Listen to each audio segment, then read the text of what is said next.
Hey guys, it's Will. It's Hong Kong Cinema Appreciation Society. Welcome back to the channel. If you are new to the channel, welcome and thank you for finding us.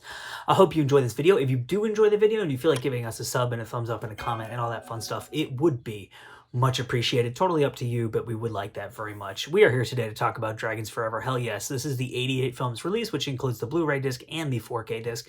This is a box set release. This is a hard box. This is amazing artwork by Sean Longmore. This is released in both the US and the UK, if I'm not mistaken. And so what I'm going to do today is I'm going to review the new bonus features to this Blu-ray. I have previously reviewed the old 88 films release of Dragons Forever, which you can go and find on my channel, and I've reviewed the film in that Blu-ray review. So I'm not going to do either one of those things now. If you're unfamiliar with the film, or maybe if you haven't seen it before, even if you've heard of it before, it came out in 1988. And it's a very famous film because it's the last film that starred all three of the three dragons, who are Jackie Chan, Sammo Hung, Yuen Biao. You may also hear them referred to as the three brothers. The film is directed by, depending on who you talk to, Sammo Hung, Corey Yuen, or both of them. I've heard, from what I understand, it was kind of like a co-directing effort. The cast is incredible in this film. I am going to put on my glasses because I want to read you the cast from this list because it's ridiculous and amazing. Jackie Chan, Sammo Hung, Yuen Biao, Pauline Young, Deanie Yip, Roy Chow, Crystal Kwok, Philip Ko, Dick Wise, Stanley Fung, Benny Urquidez, Lau Kar Wing is in it as just like a random thug, Fong Hark On is in it, Chung Fat, Wu Fong, Billy Chow, Xing Fui On, Lo Lei plays a gangster in it, James Teen is in it for like what is basically a cameo, who is, you know, like a star of like films with Bruce Lee in them and stuff like that. The cast is just redonkulous in this film. And the story is Jackie Chan plays a lawyer. He's kind of a jerk. He's playing against type in this film. Yuen Biao plays kind of a crazy guy. And Sammo Hung is like kind of the romantic nice guy lead. So they're all kind of playing against type. And they get caught up in this plot where there's this woman who owns like a fishery, and there's these gangsters who have this chemical factory, and they're running drugs through the chemical factory, and the fishery is affected, and Sammo and Yuen Biao are investigating it, and then Jackie gets involved, and then you have this insane final, like, third act, 15-minute long blowout extravaganza fight scene that is just freaking incredible and has to be seen to be believed. It is absolutely a classic Jackie Chan fan. If you are serious, or film rather, and Sammo Hung film, and Yuen Biao film, and Hong Kong film in general. If you are serious about collecting Hong Kong films, if you're a fan of Jackie Chan, if you're a fan of that kind of genre of the Jackie Sammo movies that are like the contemporary set urban action films with the martial arts, with the shooting and that kind of stuff, I just think it's a necessary and essential film. That doesn't mean you need to go out and buy, you know, a box set of it, but it's a film that you have to see. And if you are going to buy it, there is no reason not to buy this. So this has everything on it that was on the previous release. There are 3 cuts of the film on here. There are like, when I ripped the Blu-ray disc to my computer so that I could put some clips in this video, there were like 19 or 20 files. That's how many videos are on here. There's so many interviews, trailers, like it's insane. But as I said, and there's multiple commentary tracks, there's the Japanese version of the film, there's the Hong Kong cut of the film, there's the export cut of the film. I am going to focus on the stuff that is new to this release. So I have previously shown off the physical release, but in case you want to see it again, or if you missed that video, that's the box. You open that up and you get the poster, which I love this classic Hong Kong poster. I'm not sure it really tells you that this is like a badass kind of dark R-rated action thriller. It looks more like a silly comedy, but it does have silly comedy in it. And then this is the new artwork here. And then it's just a 2-disc set. So you have that kind of artwork again, although I believe that is reversible. And yeah, it's reversible. You get postcards here, and then the 2 discs, so the 4K and the Blu-ray, I believe. Yep, that's it. So there you go. And then there's a booklet here. So the booklet has 2 little essays in it. I'll talk about those briefly. I shouldn't say little essays. They're actually really substantial essays. The Last Fight, The Three Brothers and Dragons Forever. So this is by Matthew Edwards, and this is the first piece in here. And this kind of like contextualizes the whole movie within. I think this is a very good piece for people who are new to Jackie Chan, who are new to Hong Kong cinema, or maybe don't know this film. It kind of goes over their whole careers, how they know each other, how Jackie became a superstar, everything that he was kind of in leading up to this film, why this film was such a monumental kind of occasion, how this film kind of performed at the box office. Like, it's an interesting film because I think this is a film that's important to understand in the context of its release, which is that it wasn't really beloved in Hong Kong or in Japan, which were huge markets for those guys when it came out.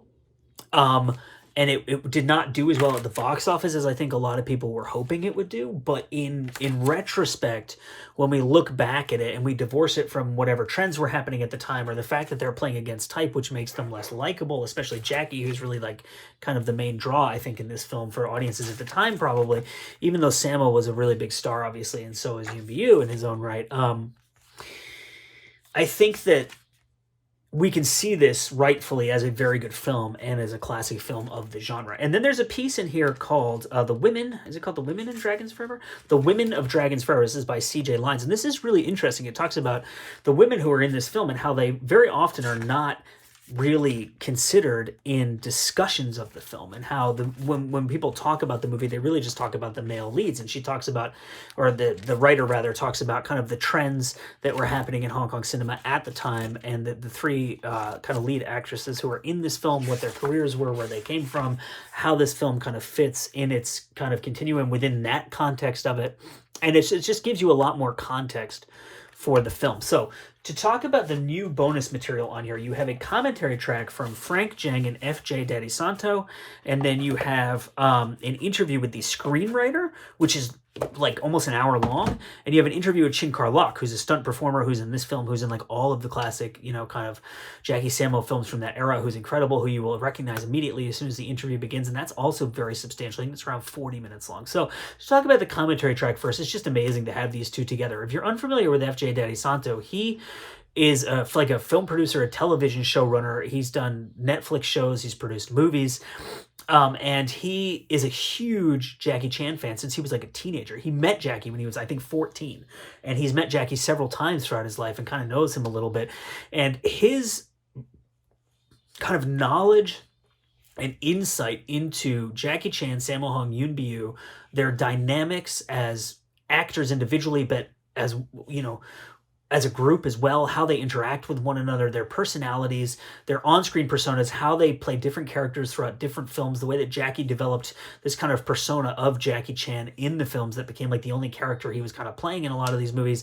It's so invaluable to hear him as both a producer, filmmaker, and as a diehard longtime fan provide his insight into this film. And he talks about how even though they're playing against type, even though this isn't maybe the most popular film with all of them in it, in a way he thinks it's the most true to their dynamic as a group of friends. And you really see their chemistry in this film in a way that you very rarely see chemistry between leads in films, because they very rarely know each other as well as these guys know each other. And he just does such good analysis of the kind of continuum of their careers, their characters that they play, and how this film fits in that, how it differs, what makes it stand out, what makes it really good. He's a huge fan of this film. And I was like texting him while I was listening to their commentary track. I was texting Frank and FJ, kind of like, I was trolling a little bit. I call it Dragon Snore Ever, which of course I don't think it's boring because I love this movie. I just thought that was funny to troll a little bit.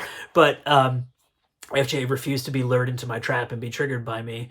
But it's just, it's that you learn, and he knows so much. Frank talks about, in the beginning of the commentary track, he's talking about how the film was rushed to get it into theaters for Chinese New Year.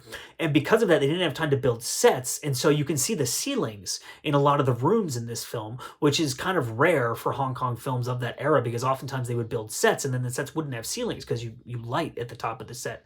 So the lights are hanging and you don't have like a ceiling there. And so it's just like really fascinating details like that. They talk about the box office performance of the film, and they just analyze all the aspects of the film. And it's just, I find, and the Mike Leader and Arna Venema commentary, which is carried over from the previous release, is very, very good too. Because Mike Leader used to live in the same neighborhood as Xing Fui-on and like knew him really well, and he's in this film. So Mike knows like everybody in this movie, like he knows them personally, and it's just amazing to hear his insights into like telling funny stories about them and who they were and where they came from and what their personalities were like and like that kind of stuff. So both of the commentary tracks here add so much, but I think that the Frank and FJ one adds so much more knowledge and insight than even from what was on the previous release, which was fantastic. So I highly recommend that. And then we have the interview with the screenwriter, which is amazing. Like it's the whole career. I mean, it starts with him being asked, like, how did you get into the industry? And they ask him, like, were screenwriters paid well, which is fascinating. He talks about like how he would get paid and how that would work and how he would move from project to project, working with a bunch of different directors. They ask him what instructions was he given for Dragons Forever. And he talked about how he came onto this project. He was still working with another director, and he used to do this thing where he would watch other movies for reference, but he would always watch Western movies to get like a kind of different perspective. He talks about renting laser discs, which is really cool. He does like this, and he talks about how big they were and like renting them and how they oftentimes wouldn't have Chinese subtitles, and he would listen to them with headphones on to like really hear the audio and stuff like that. And he talks about he watched a courtroom movie with a scene between a lawyer and his girlfriend before he wrote Dragons Forever, which inspired some of the dynamics between Jackie and, you know, his assistant and the other women that he's kind of, you know, trying to mac on in this movie. And it's just, I mean, you learn so much from the people who are in the industry doing the work, making the films. It's invaluable to have these interviews. It really is just like, it's kind of like you have to pinch yourself that you're watching this guy who wrote this movie talk about his experiences working in the Hong Kong film industry for years and years and years. It's just incredible. And then there's the interview with Chin Kar-lok, which I mean is just, you know, I mean, it's just amazing. And he talks about, one of the questions they ask him is like, how, you know, would you train between films? And would you be training for the next film, or would it just be general training? And how did you know when the next project was going to come? And like, they ask him about like Sammo always giving, like Sammo's so well established in the industry. He's such a huge star. He could work with any major movie star he wants, but he's always willing to give new people a chance. And Chin Kar-lok talks about Sammo's background of being like the big brother of everyone from his opera school, because he was like kind of the oldest one in his class, and he went into the industry first, and he brought people into the industry with him. And he had this very kind of like, almost like big brother, father, uncle kind of relationship with so many people, and he wanted to help people's careers and facilitate their entrance into the film industry and stuff like that. And he talks about how he got into the industry, and it's just a phenomenal, again, like the interview with the writer, like it's completely invaluable as a fan of these films, rather, a fan of I want my brain to start working. As a fan of Hong Kong cinema, you can't do better than interviews with the people who are there in the films, making the films. So this is an incredible set. I mean, this is like a 5-star set, because in addition to those things I just told you about, there's all the stuff that was on the other release, the commentary track with Mike and Arna, all these other interviews. There's an interview with Mike Leader, like interviews with all these people who worked on the film, who knew the people in the film, the booklet. I love this artwork, the poster. There's nothing not to recommend about this. This is the Dragons Forever 4K Blu-ray 2-disc set from 88 Films, the classic film from 1988 starring Jackie Chan, Sammo Hung, I mean, Yuen Wah. I mean, everybody is in this film. Benny Urquidez, Yuen Biu. My name is Will. This is Hong Kong Cinema Appreciation Society. I thank you so much for watching, and we will see you next time.